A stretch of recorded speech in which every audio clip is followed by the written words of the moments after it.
Hey, what's going on, you guys? You already know who this is. This is Madam, and I'm coming back to you once more. And this time we're going to go over to 101.1 The Wiz. And this is a story about a black trans woman. She was recently awarded $1.5 million after spending 6 months in jail, in an Atlanta jail, on trumped-up cocaine charges. Okay? The article is by Zack, and it says a black trans woman in Atlanta was just awarded $1.5 million after she spent 6 months in jail on trumped up cocaine charges. And her story reminds us of two things. The Black Lives Matter movement isn't complete unless it involves all of us, all black lives. And cops just lie like everybody else. Only thing is that their lies tend to have bigger consequences. According to WSB-TV2, in October 2015, Juzamia Golden Goring, was walking with her group of friends when two Atlanta police officers stopped the group and arrested Golden for jaywalking. I apologize if I mispronounced the last name or her name in general. Which she said she didn't do.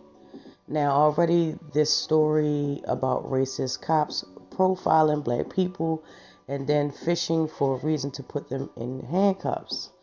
Besides the fact that Golden said she wasn't guilty of it, who sees jaywalking as an immediate arrestable offense?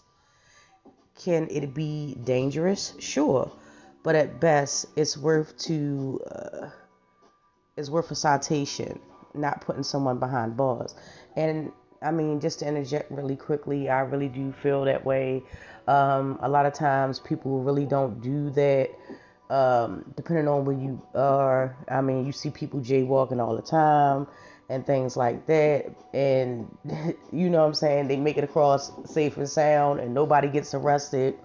Or best, they do get a citation or a warning or whatever the case may be.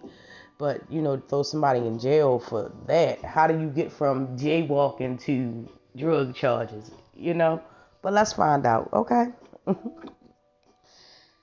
Yeah, man, this is crazy.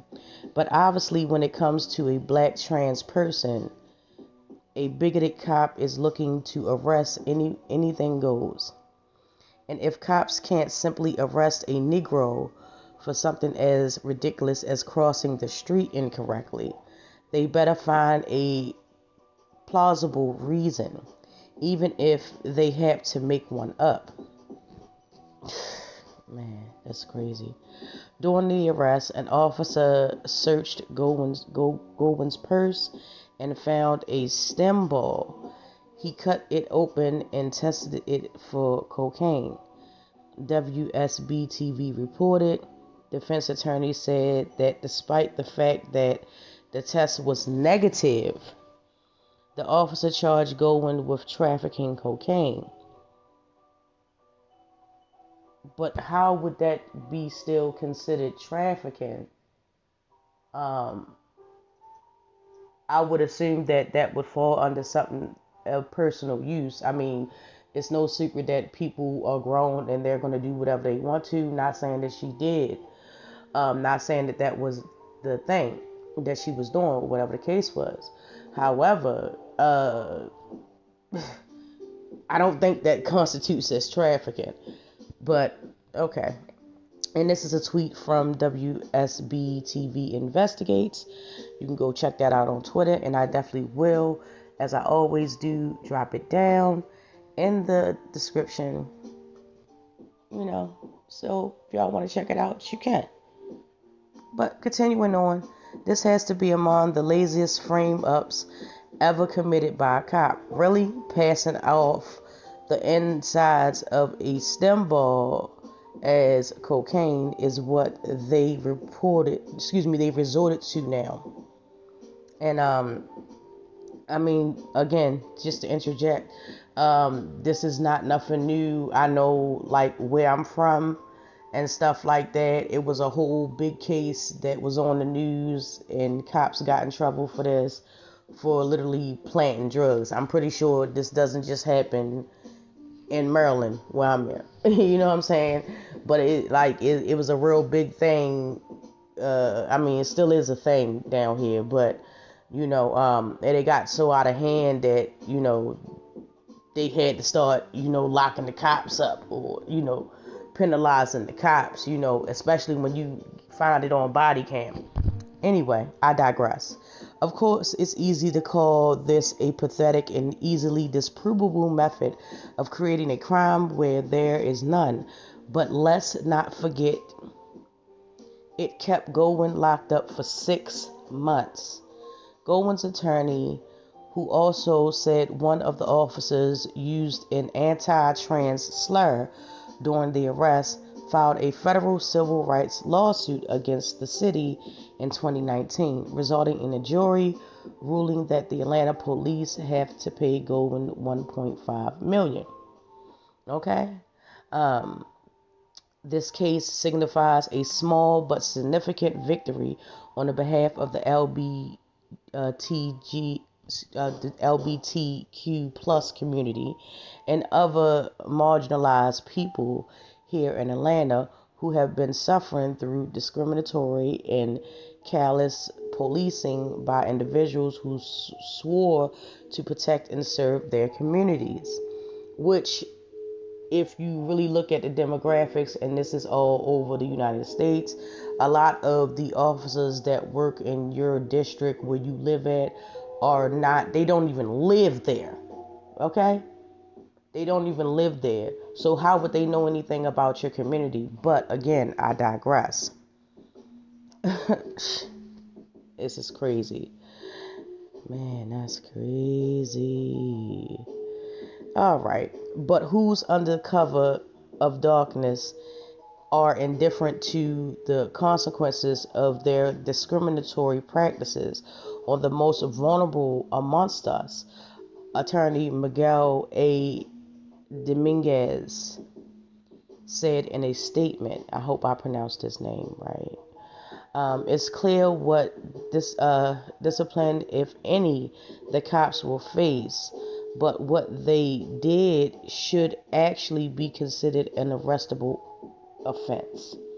And I totally agree with that.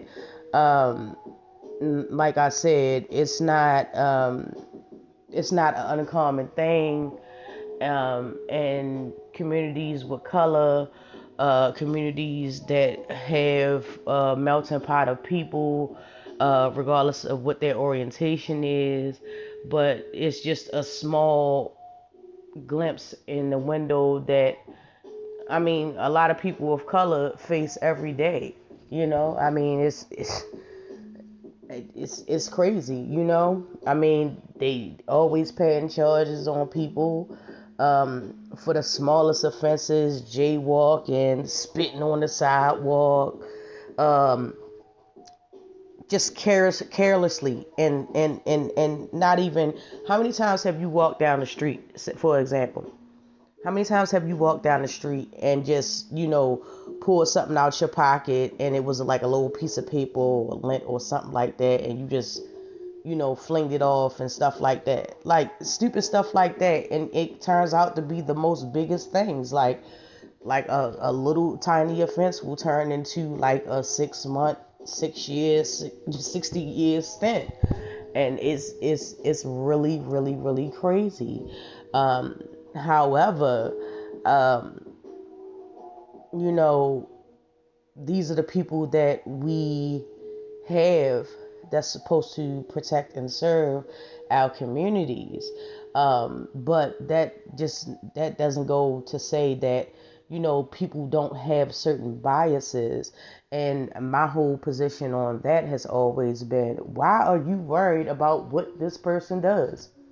What their orientation is. Their orientation is clearly not an arrestable offense. What they choose to do in the comfort of their own free time and on their own free will and their own grown asses, if it doesn't commit a crime, then why are you worried about it? Okay, like, I mean, people just need to get out of other people's lives, their bedroom, their pants, their significant others' pants, their partners, etc., etc. You know what I'm saying? Like, it's bad enough that we have to deal with the quote unquote modern day uh things that we got, the Karens, the Kens, and stuff like that. But, just to be, I mean, people getting hit on all fronts. And for what? Because you don't understand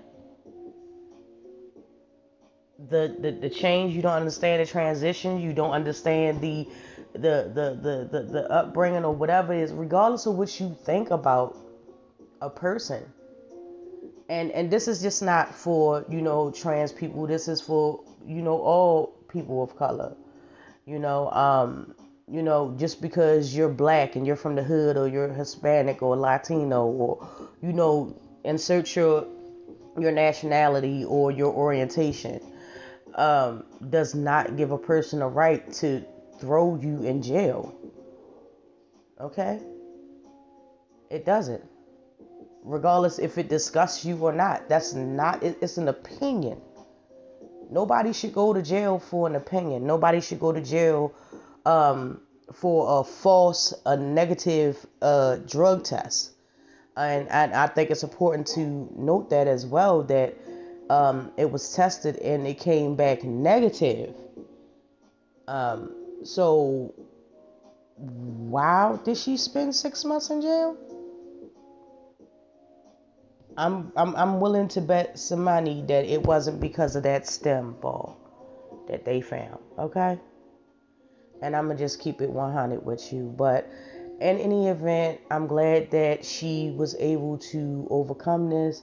A lot of times, sad but true, a lot of these police officers, judges, attorneys, prosecutors, and lawyers, they do not face the correct justice that they're supposed to. And this is why a lot of the police, in my opinion, they have these big bank accounts and stuff like that, the fraternal order of police. And I'm not coming down on every cop, because every cop ain't bad. However, this is why they be getting all these grants and these funds from the city and stuff like that. It's not just to buy weapons to permanently sleep a person. Okay? It's also to get these dummies that they just let on the force out of trouble. And if they can't get out of trouble, sometimes they'll put them in jail. Sometimes, they'll demote them and put them on death duty and stuff like that, for know well that they wrong.